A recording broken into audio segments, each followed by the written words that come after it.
Majelis Ulama Indonesia, khusus di Indonesia saja ada 1000 lebih aliran sesat. Itu Majelis Ulama Indonesia rilis 1000 lebih. Dalam tulisan Majelis Ulama Indonesia ada 10 karakter daripada aliran sesat yang dianggap sesat oleh Majelis Ulama Indonesia. Pertanyaannya, yang tadinya 73 di Indonesia saja 1000 lebih.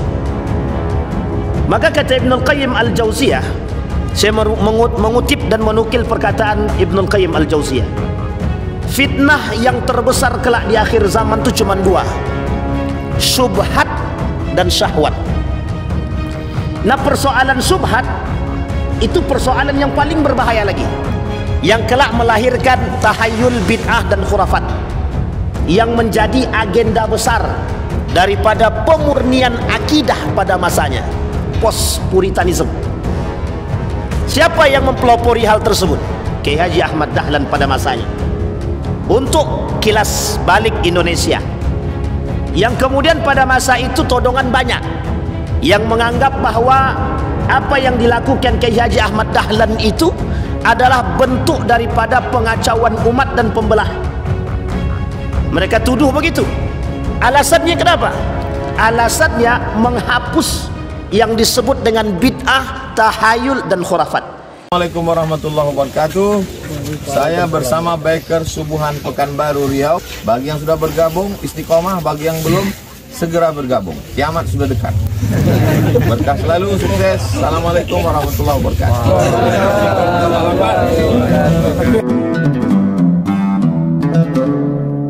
Bismillahirrahmanirrahim. Assalamualaikum warahmatullahi wabarakatuh. Alhamdulillahi rabbil alamin.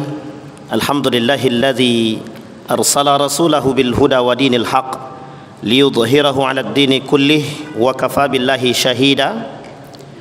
Ashhadu an la ilaha illallah wahdahu la syarika lah wa ashhadu anna Muhammadan 'abduhu wa rasuluh la nabiyya ba'd. Allahumma salli wa sallim wa barik ala hadzal nabiyil karim. Allahumma salli ala Muhammad wa ala ali Muhammad fil alamin innaka Hamidum Majid. Ya ayuhan nasu ittaqu rabbakum alladhi khalaqakum min nafsin wahidah wa khalaqa minha zawjaha wa batha minhuma rijalan katsiran wa nisaa'a wattaqullaha alladhi tasaaluna bihi wal arham innallaha kana 'alaikum raqiba. Wa qala Allah ta'ala ya ayyuhalladzina amanu ittaqullaha wa qulu qawlan sadida yuslih lakum a'malakum wa yaghfir lakum dhunubakum wa man yuti'illaha wa rasulahu faqad faza fawzan 'azima. Puji syukur kehadirat Allah dengan mengucapkan alhamdulillah rabbil alamin. Bersalawat kepada Nabi dengan mengucapkan Allahumma salli ala Muhammad wa ala ali Muhammad fil alamin innaka Hamidum Majid. Mudah-mudahan Allah memberkahi, Allah limpahkan rahmat dan karunia serta keberkahan. InsyaAllah kita yang hadir husnul khatimah. Amin ya rabbal alamin. Baik Bapak Ibu sekalian yang berbahagia, di dalam hadis baginda Nabi Muhammad SAW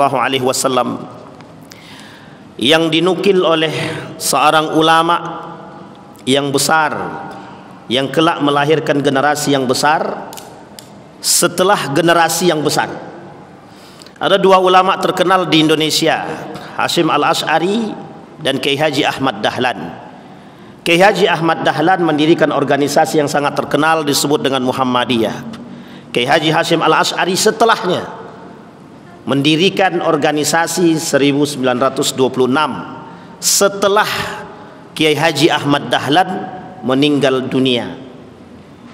Apa organisasi yang dibangun, yang didirikan? Organisasi yang didirikan adalah Nahdlatul Ulama. Apa alasan mendirikan itu? Karena wafatnya seorang ulama besar yang mendirikan organisasi besar, namanya Muhammadiyah. Dalam tulisan beliau dalam kitab Risalah Ahlus Sunnah wal Jamaah, yang oleh Buya Hamka, di dalam tulisan Buya Hamka tentang dinamika umat itu disampaikan oleh Buya Hamka, atas kelak di akhir zaman itu manusia itu terpecah sekian banyak, yang terbagi dalam berbagai macam golongan. Di dalam hadis baginda Nabi Muhammad SAW, setidaknya Nasrani itu terbagi 71, sementara Yahudi terbagi 72. Tapi kemudian Ahlus Sunnah wal Jamaah atau Islam itu sendiri terbagi 73. Satu di antaranya Ahlus Sunnah wal Jamaah yang selamat, sisanya tidak selamat. Yahudi tak selamat, Nasrani tak selamat, Islam yang lain selain daripada Ahlus Sunnah wal Jamaah itu tak selamat juga. Dan itu zahir, hadisnya sahih, dinukil oleh sekian banyak para ulama. Pertanyaannya adalah, apa makna daripada 73 golongan, kata Nabi? Terpecah menjadi 73 golongan itu maknanya apa? Itu ternyata bahasa oleh para ulama hadis kiasan. Majelis Ulama Indonesia, khusus di Indonesia saja ada 1000 lebih aliran sesat. Itu Majelis Ulama Indonesia rilis 1000 lebih. Dalam tulisan Majelis Ulama Indonesia ada 10 karakter daripada aliran sesat yang dianggap sesat oleh Majelis Ulama Indonesia. Pertanyaannya, yang tadinya 73 di Indonesia saja 1000 lebih. Maka kata Ibnul Qayyim Al-Jauziyah, saya mengutip dan menukil perkataan Ibnul Qayyim Al-Jauziyah, fitnah yang terbesar kelak di akhir zaman itu cuma 2, syubhat dan syahwat. Nah, persoalan syubhat itu persoalan yang paling berbahaya lagi, yang kelak melahirkan tahayul bid'ah dan khurafat, yang menjadi agenda besar daripada pemurnian akidah pada masanya, post-puritanism. Siapa yang mempelopori hal tersebut? Kiai Haji Ahmad Dahlan pada masanya, untuk kilas balik Indonesia, yang kemudian pada masa itu todongan banyak yang menganggap bahwa apa yang dilakukan Kiai Haji Ahmad Dahlan itu adalah bentuk daripada pengacauan umat dan pembelah. Mereka tuduh begitu. Alasannya kenapa? Alasannya menghapus yang disebut dengan bid'ah, tahayul dan khurafat, yang kelak di akhir zaman itu menjadi fitnah terbesar. Dalam bahasa lain fitnah syubhat. Anak daripada fitnah syubhat itu kelak ada namanya bid'ah. Dan Nabi bilang dalam hadisnya, kelak di akhir zaman itu, kata Nabi, pelaku-pelaku bid'ah itu bertebaran dan sangat banyak sekali. Bapak Ibu sekalian yang berbahagia, pada masa baginda Nabi Muhammad SAW hidup, masa Nabi masih hidup, itu Nabi palsu setidaknya 7 orang. Pada masa Nabi hidup itu ada 7 Nabi masih hidup. Sampai Nabi bilang begini, satu ketika Nabi ingin memberikan harta rampasan kepada para sahabat, diberikan kepada para pejuang. Datang seorang pemuda bernama Dzulkhuwaisirah. Ini perlu diingat baik-baik nama ini. Dalam sejarah nama ini punya peran besar dalam memecah belah umat, termasuk membunuh para sahabat. Namanya Dzulkhuwaisirah. Dzulkhuwaisirah ini hidup pada masa Nabi.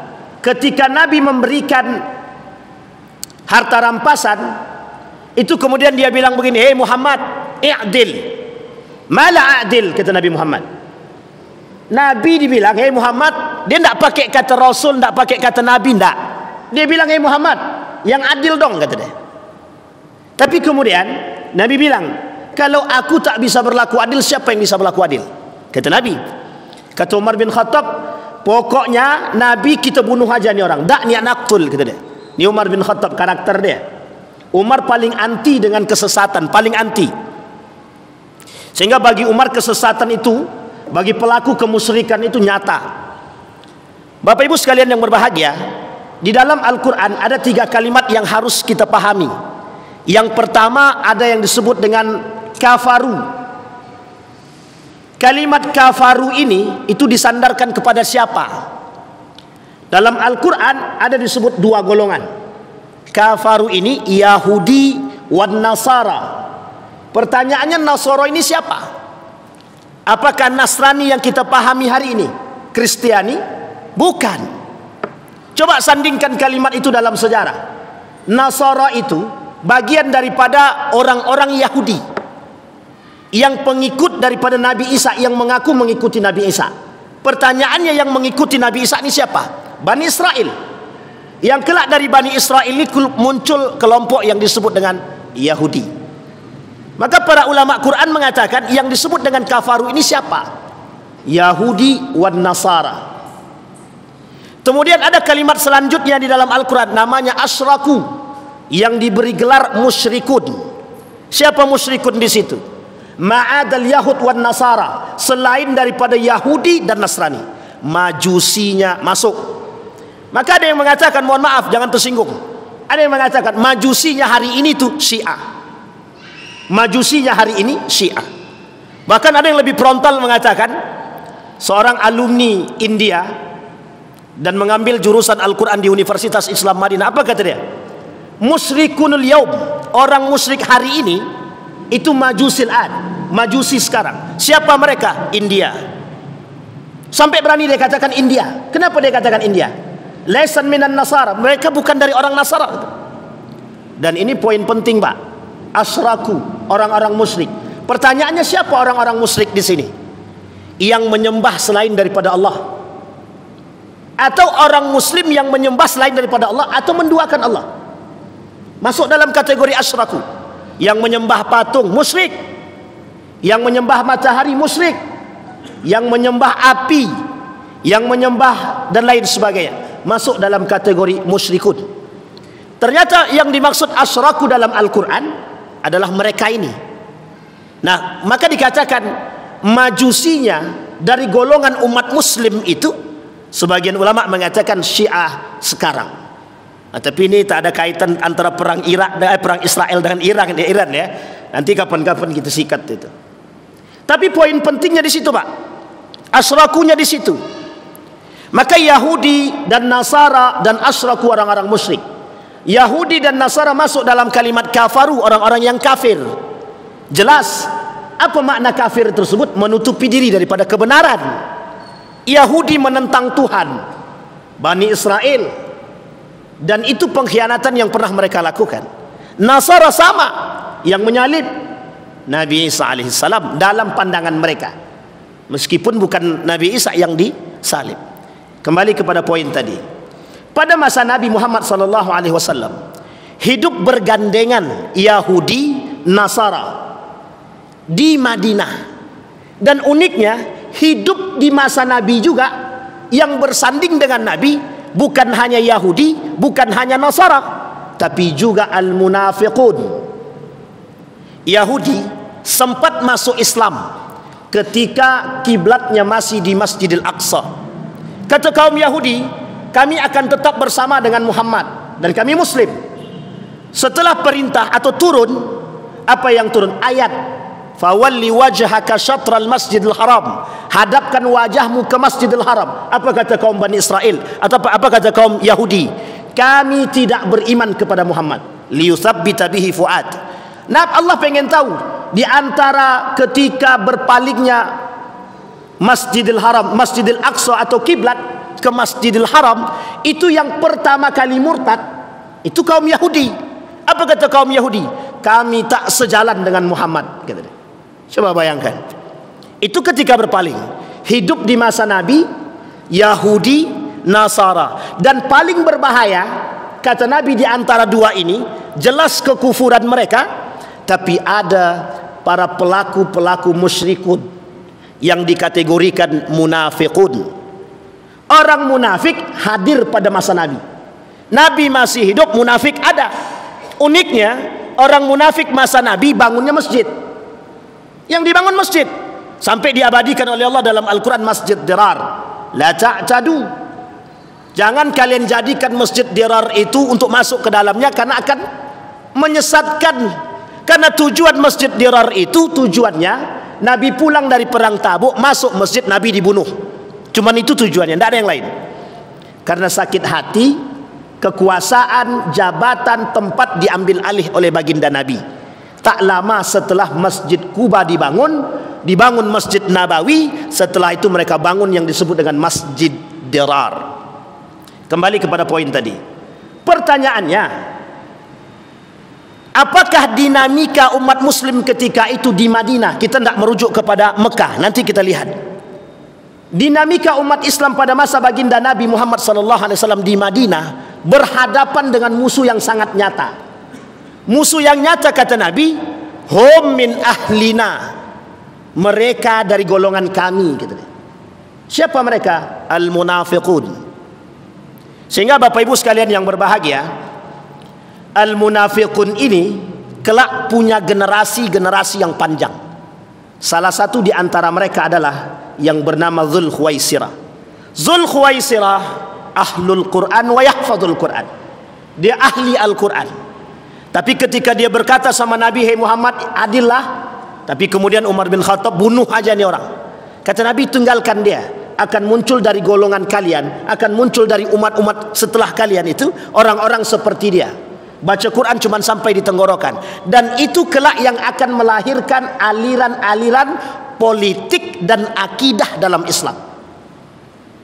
Dan dinamika umat itu setelah baginda Nabi Muhammad SAW ditentukan setelah wafatnya Umar bin Khattab.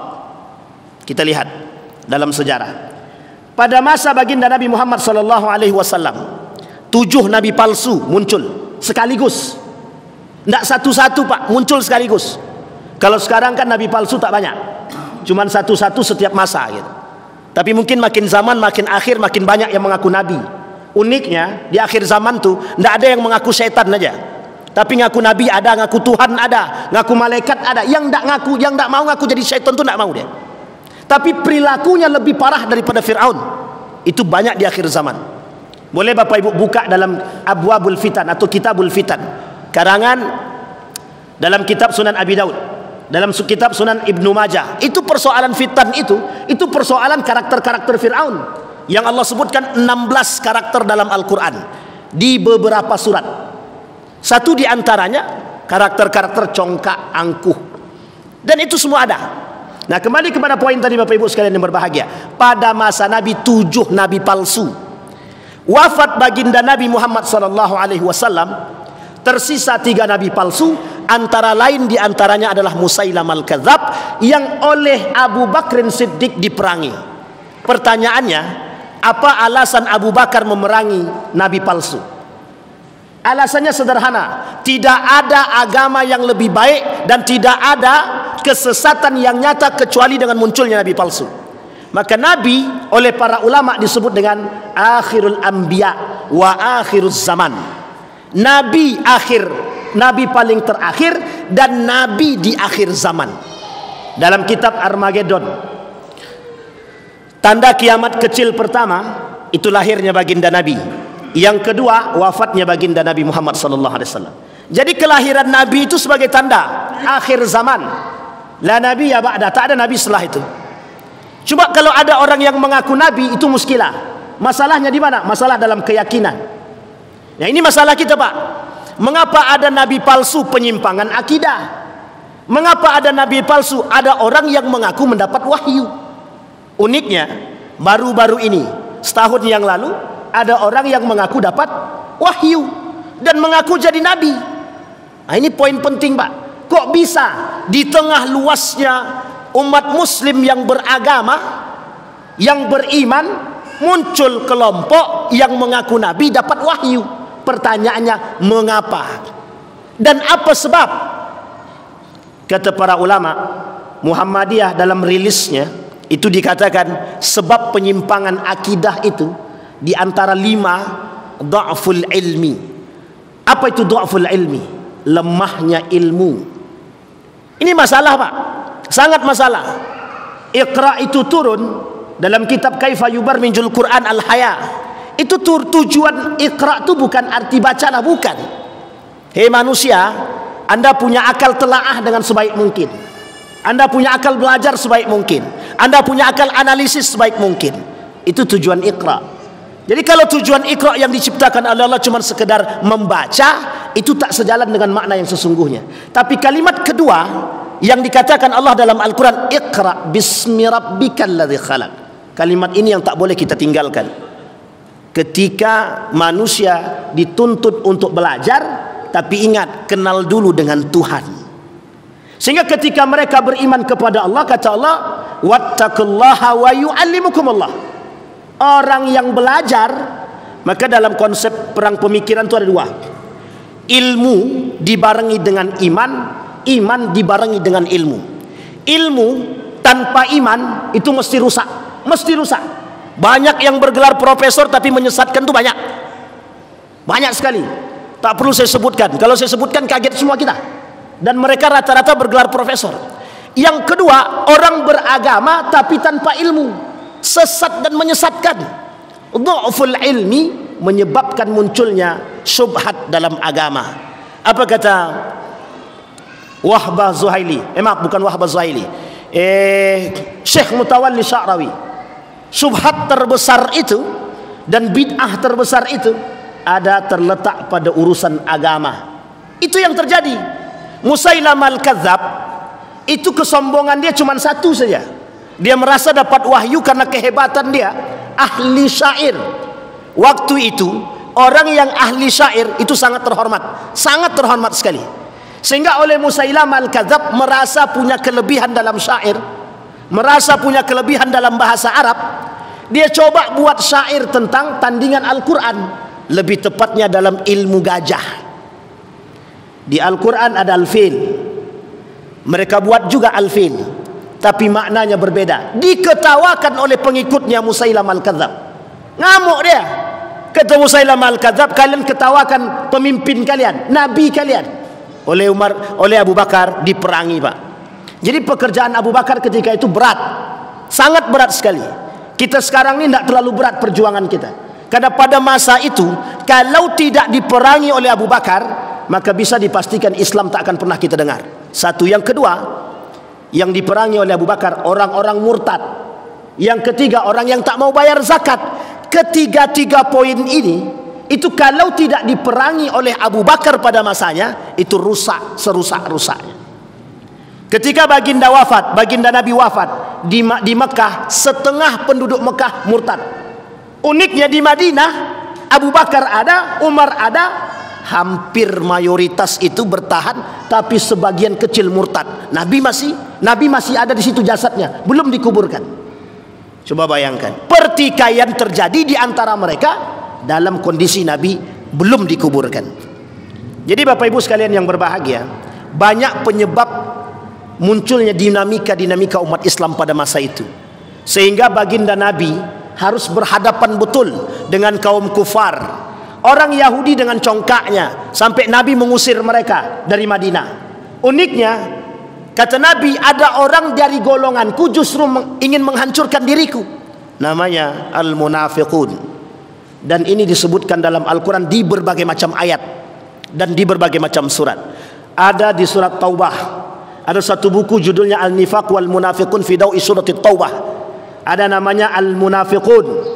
Dalam surat Al-Munafiqun itu sendiri, sampai saking seriusnya Allah memberikan persoalan munafik ini, turun satu surat.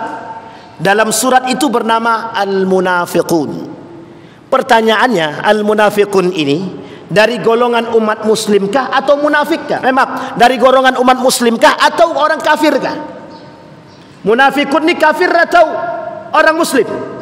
Syekh Saleh Fauzan dalam kitabnya Aqidah, Syekh Saleh Fauzan dalam kitabnya Aqidah menuliskan an-nifaq terbagi dua, nifaqul asghar wal akbar, dan itu dari golongan orang-orang muslim. Izharul Islam wa ibtalul kufri, munafik semua. Pertanyaannya adalah, kapan munculnya aliran-aliran itu? Apakah secara eksplisit muncul pada masa Nabi? Tak. Pada masa Nabi benih-benih kerusakan itu muncul, tapi lebih tepatnya setelah wafatnya Umar bin Khattab. Jadi Umar bin Khattab oleh Nabi disebut sebagai pintu penghalang fitnah. Dalam kitab Mauqiful Al-Fitan fi Mauqiful Ulama fil Fitan, sikap para ulama dalam persoalan fitnah. Satu di antaranya dalam kitab tersebut dibahas persoalan pertama. Ketika pintu ini terbuka, maka semua fitnah mengalir. Hudzaifah tanya, "Atadruna man huwal bab?" Tahu kalian siapa pintu tersebut? Dijawab oleh para sahabat, tidak ada yang tahu. Kata Hudzaifah bin Yaman, "Huwa Umar bin Khattab." Apa yang terjadi? wafat Umar bin Khattab, semua fitnah-fitnah itu terbuka. Orang yang pertama yang menemukan fitnah itu, yang mendapatkan fitnah itu, baik syubhatnya ataupun syahwatnya, terjadi pada masa Utsman bin Affan. Umar bin Khattab, yang membunuh Umar bin Khattab itu mengerti agama, paham Al-Quran. Yang membunuh Utsman bin Affan itu menggunakan bismillah Allahu Akbar, paham Al-Quran, mengerti agama. 6 orang dengan tusukan yang bertubi-tubi. Yang membunuh Ali bin Abi Thalib mengerti agama, mengerti betul dengan Al-Quran. Yang membunuh atau meracun Al-Hasan sama mengerti Al-Quran. Yang membunuh Al-Husain, yang menggorok lehernya, paham Al-Quran, bahkan hafal Al-Quran. Pertanyaannya, muslim atau non-muslim? Muslim atau kafir? Muslim. Artinya yang membunuh muslim, muslim itu sendiri. Dengan dalih, dengan kalimat Al-Quran, dengan kalimat Islam. Sama, Pak. Dan itu syubhat terbesar kita hari ini. Dan itu dinamika umat muslim hari ini.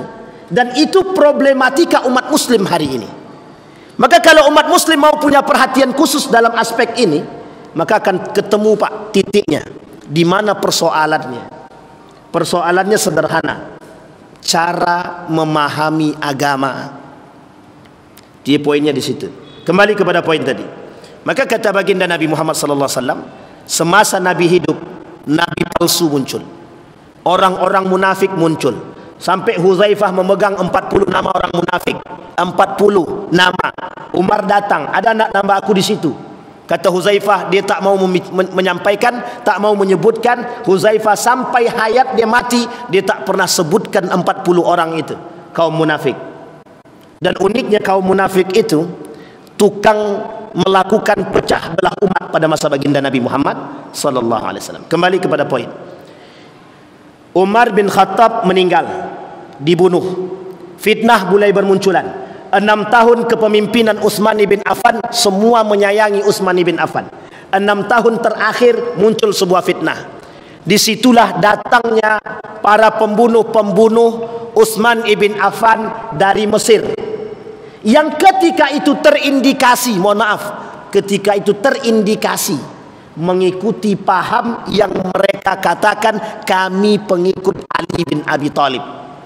Propaganda yang mereka bangun ketika itu untuk merusak citra Ali bin Abi Thalib, yang setelah itu Ali bin Abi Thalib bertikai dengan Siti Aisyah, yang disebut, diabadikan dalam sejarah, nama perangnya Perang Jamal. Tidak ada pertumpahan darah. Ketidakpercayaan Siti Aisyah kepada Ali bin Abi Thalib yang tidak bisa menumpas. Ali tak tahu menau. Setelah terbunuh Utsman, Ali datang, pembunuhnya sudah nggak ada. Pembunuhnya udah nggak ada.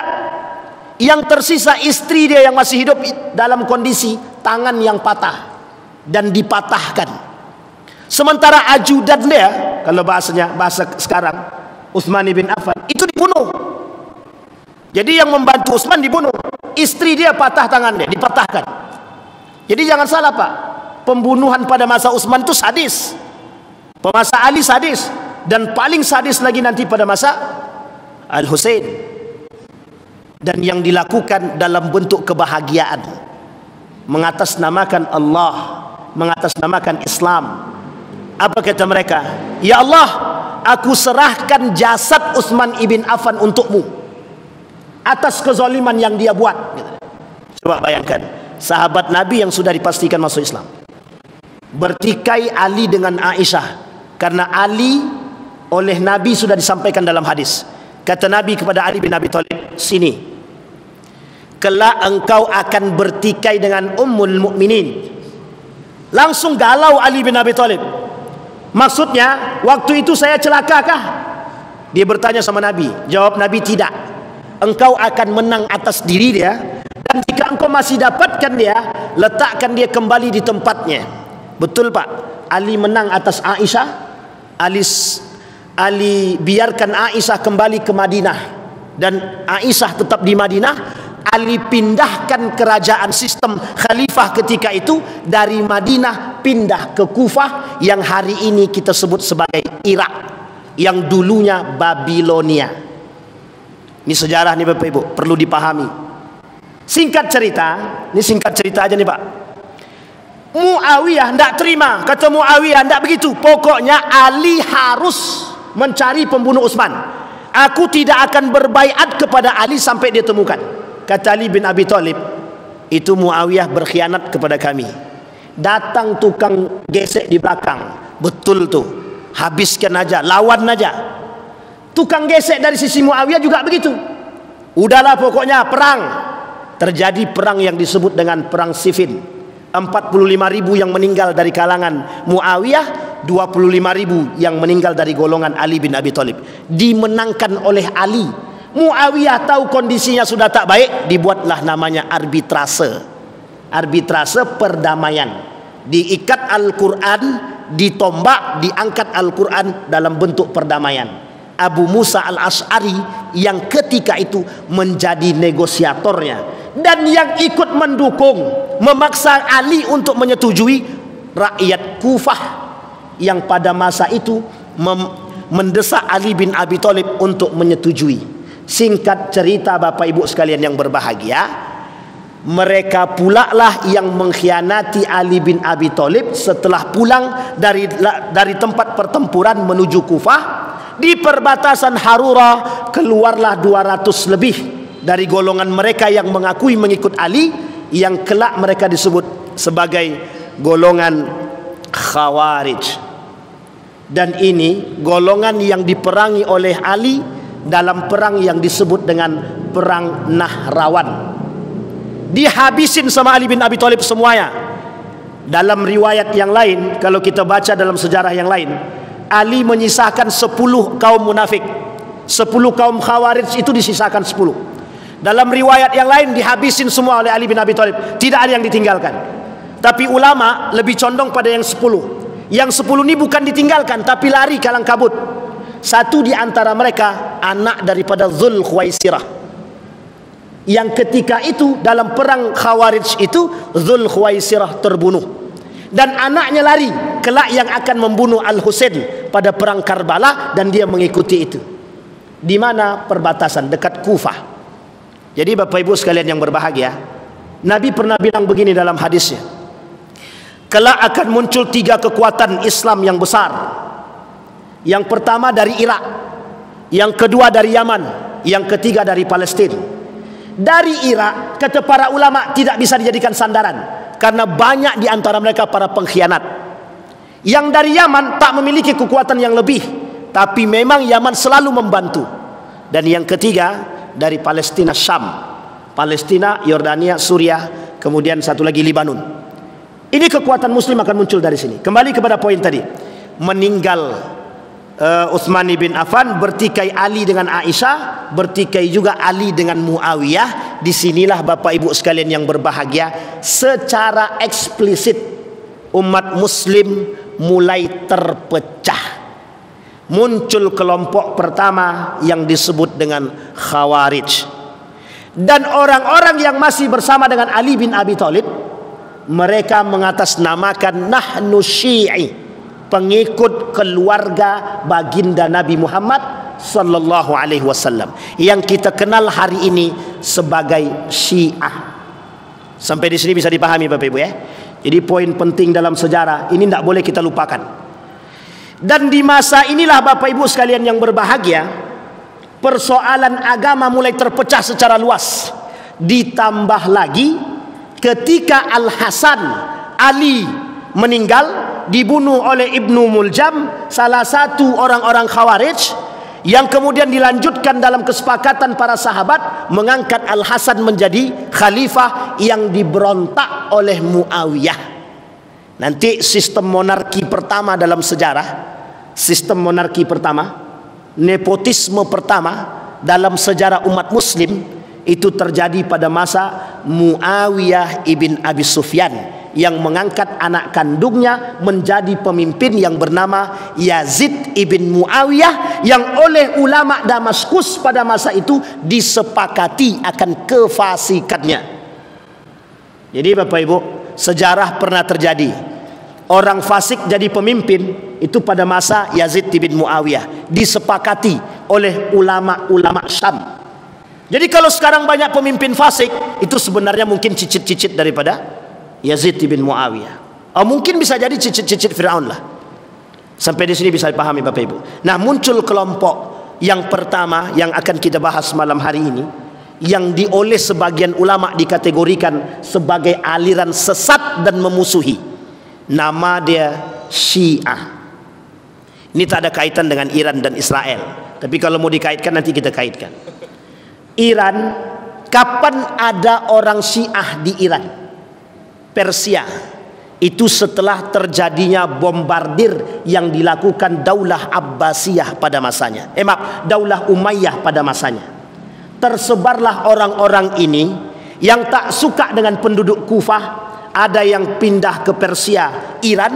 Ada yang pindah ke tempat yang lain. Ada yang ke Mekah, ada yang ke Madinah. Semua tersebar.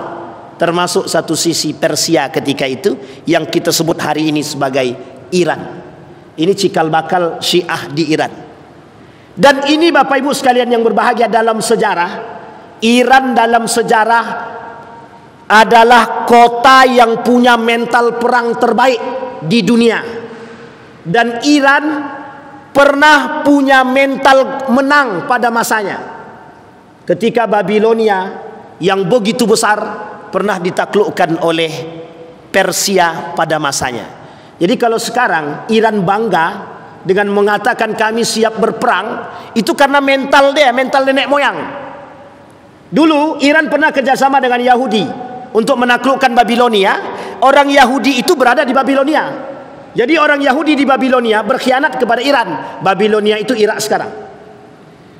Orang-orang Babilonia pengkhianat, Yahudi di Babilonia juga berkhianat. Sehingga ketika itu mudah bagi Persia menaklukkan Babilonia. Singkat cerita Bapak Ibu sekalian yang berbahagia, pada masa dinasti Abbasiyah muncul kelompok yang mengatasnamakan secara eksplisit dan terang-menerang yang disebut dengan Syiah. Ali sudah terbunuh, Al-Hasan sudah meninggal, Al-Husain sudah dipotong, dan pembunuh Al-Husain wal Hasan itu orang-orang Kufah. Dan yang berkhianat kepada Ali orang Kufah. Semuanya Kufah yang kelak menjadi Syiah di sana. Jadi Syiah pertama itu di Kufah, pengkhianat Pak. Irak itu pengkhianat pada masanya. Kalau sekarang wallahu alam, tapi oleh sebagian para pengamat tetap pengkhianat. Karena mereka pernah meminta surat, melayangkan surat kepada Al-Husain untuk kembali ke Irak, untuk memberontak kepada Yazid bin Muawiyah. Oleh Yazid ditekan, kalau kalian mau selamat, anak istri kalian masih bisa makan, balik arah, udah pulang, bubar semua. Semua berkhianat kepada Al-Husain. Karena sudah di tengah jalan, mau tak mau lanjut. Akhirnya diarahkan ke Karbala, dibunuh di situ. Dan pembunuhan tersadis dalam Islam itu masuk dalam kategori pembunuhan Al-Husain, yang oleh Nabi sudah disampaikan ketika Nabi mencium leher daripada Al-Husain. Dan Nabi pernah mencium bibir Al-Hasan. Al-Husain iri sama Nabi, sama Al-Hasan. Kenapa kok Al-Hasan dicium bibirnya sementara aku leher? Disampaikan oleh Nabi kepada anaknya Fatimah, kelak cucuku akan mati, meninggal setelah melakukan perdamaian. Betul Pak, Al-Hasan itu yang mendamaikan. Dan diracun, dicium di bibir karena kelak diracun, dicium di leher karena kelak lehernya putus. Dan pembunuh-pembunuh ini, insyaallah kapan waktu kita kaji tentang Karbala, biar Bapak Ibu tahu sejarah Karbala itu yang sangat-sangat menyakitkan, menyedihkan banget.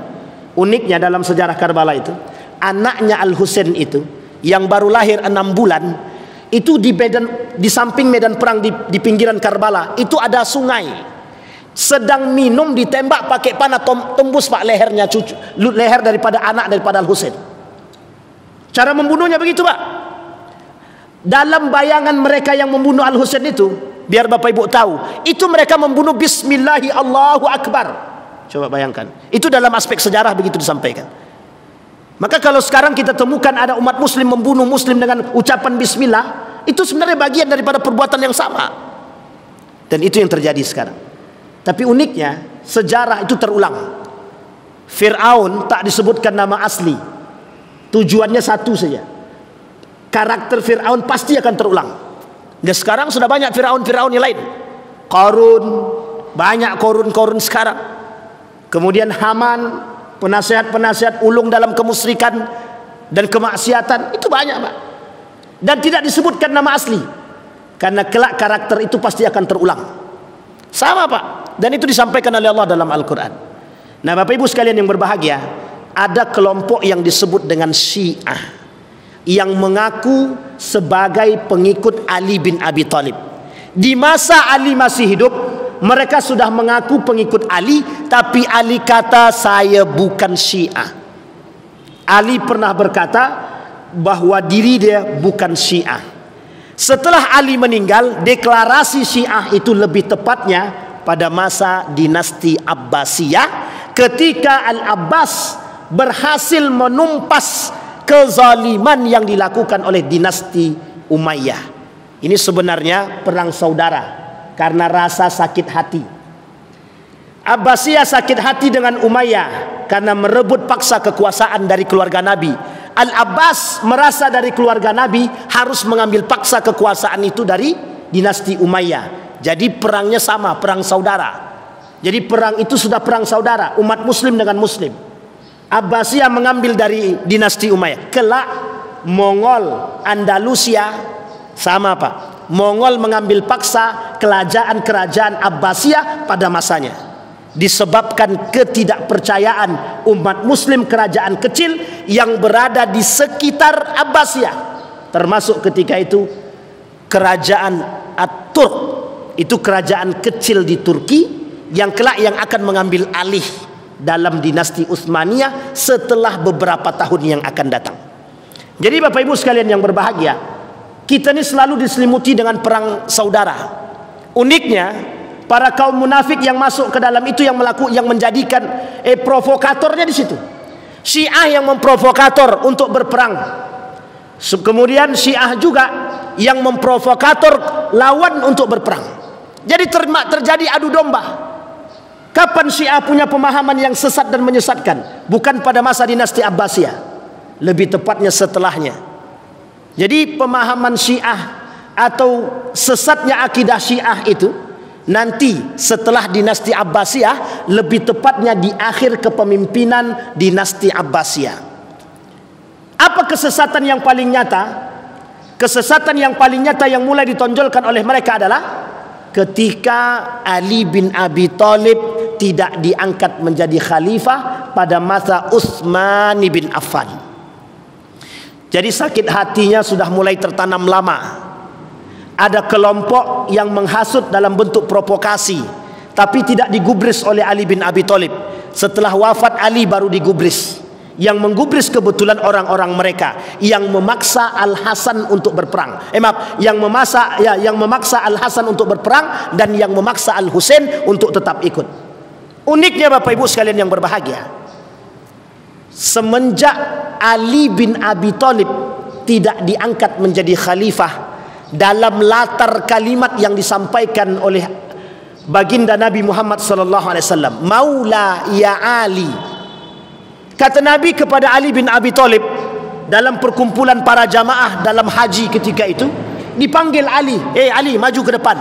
Barang siapa yang memuliakan Ali, maka dia telah memuliakanku, kata baginda Nabi. Kalimat ini dipahami oleh kelompok pengikut Ali sebagai latar bahwa Ali lah yang paling berhak menjadi pemimpin setelah baginda Nabi Muhammad SAW. Oleh Abu Bakar, ini Abu Bakar Bapak Ibu, kata mereka, nanti kita lihat sejarahnya dalam kitab Nahjul Balaghah dan dalam kitabnya, saya lupa nama kitabnya itu ada dalam kitab itu. Apa kata mereka? Abu Bakar dengan Umar bin Khattab memaksa masuk ke rumah Ali bin Abi Thalib dan Fatimah. Singkat cerita, mereka paksa Fatimah untuk berbaiat kepada Ali bin Abi Thalib. Berbaiat kepada Abu Bakar Siddiq. Tapi Fatimah tidak mau karena baru meninggal ayah tercinta. Singkat cerita, dalam kitab As-Saqifah namanya, dalam kitab itu didorong oleh Umar bin Khattab pintu rumahnya Fatimah mengenai kepala Fatimah, kemudian Fatimah jatuh. Pintu tersebut berada di atas badan Fatimah, diinjaklah oleh Umar bin Khattab sampai dia wafat. Ini fitnahnya kaum Syiah terhadap Umar bin Khattab dan Abu Bakar ketika mereka meminta baiat kepada Ali bin Abi Thalib dan Fatimah. Sampai akhir hayat memang Fatimah tidak berbaiat kepada Abu Bakar. Ada alasan, ada. Karena Fatimah ketika itu sampai pada masa 6 bulan belum sanggup untuk keluar karena kesedihan yang dialami atas wafatnya ayahanda. Jadi Bapak Ibu sekalian yang berbahagia, Syiah ini kelompok yang tukang suka balik fakta. Nah, ini kalau dikait-kaitkan kan enak sebenarnya Bapak Ibu. Syiah ini kelompok yang pandai bertakiyah. Tahu Bapak Ibu takiyah ya? Pokoknya memutarbalikkan fakta lah. Itu hobi sekali Syiah tuh. Pada tahun 2008, kalau saya tak khilaf, ada pemuka Syiah di Indonesia menyebarkan buku-buku paham-paham Syiah dalam ajaran-ajaran keagamaan di Indonesia. Oleh Majelis Ulama Indonesia dipanggil. Kemudian mereka berangkat ke Iran dan disampaikan di sana kepada pemuka Iran ketika itu, pemuka orang-orang Syiah, tolong jangan sebarluaskan lagi paham Syiah di Indonesia. Dalam ucapan itu mereka katakan, siap, kami tak akan sebarkan. 2 tahun kemudian ada namanya percetakan Mizan di Yogyakarta menyebarkan isu-isu benih-benih Syiah. Nah, itu kita nih sekarang kalau Syiah itu memang sangat banyak sekarang. Dan Syiah itu sekarang ada di struktural. Banyak. Dulu di Pekanbaru ini ada namanya Ustadz, pernah datang ke sini Ustadz Sofwan, yang pernah diusir oleh Ustadz Roni Chandra yang mengisi di hari Rabu. Itu pakar Syiahnya Riau yang dikenal, yang mengusir Ustadz Sofwan itu. Dan mereka pandai bertakiyah. Mereka tak mau berdebat dalam urusan solat, tapi mereka mau berdebat dalam urusan filsafat. Dan itu berperang dalam filsafat. Tujuannya satu saja, membuat pola pikir kita yang Sunni ini untuk berubah. Sehingga mereka perang Sunni dan Syiah ini terus berkelanjutan. Seorang pakar tafsir, namanya siapa namanya itu, penulis kitab tafsir Al-Misbah, Quraisy Shihab, dalam tulisannya dia tulis begini: mungkinkah Sunni dan Syiah bersatu? Kalimat itu diulang oleh Ali Khumaini beberapa waktu yang lalu. Hei orang-orang Syiah, udah tidak saatnya kalian untuk menyebarluaskan paham Syiah ke Sunni. Saatnya kita bersatu. Sampai di sini paham Bapak Ibu? Yang dibuat oleh Syiah ketika itu dalam kedustaan yang nyata. Syiah tak akan mungkin bersatu dengan Sunni, itu tidak mungkin. Syiah itu musuh nyata kita, pengkhianat terbesar dalam Islam, selain daripada kelompok yang disebut dengan Khawarij. Nanti Bapak Ibu di pertemuan selanjutnya, mudah-mudahan jika Allah izinkan kita ketemu, kita sampaikan aturan-aturan kesesatan yang dimiliki oleh kelompok Syiah, yang sebagian itu mohon maaf, sebagian itu masuk dalam tradisi-tradisi umat muslim yang ada di Indonesia. Bahayanya di situ. Itu bagian daripada bid'ah dan syubhat yang harus menjadi perhatian kita kelak terhadap kelompok-kelompok Syiah. Apa kata Erdogan dalam satu pemahaman? Israel itu musuh yang nyata, kita tetap harus melawan. Tapi Syiah juga musuh kita, kita harus siap bersikap dengan mereka. Artinya apa? Mendukung Iran saat ini mungkin bagian daripada perbuatan, sikap. Tapi berhati-hati atas problem ideologi Syiah, wajib lebih waspada. Itu Erdogan yang bilang, bukan saya. Tapi saya cuma mentafsirkan maknanya. Kenapa demikian? Ketakutan paham Syiah itu jelas. Jangan salah Bapak Ibu, Syiah itu punya model politik yang tak bisa kita tebak kadang-kadang.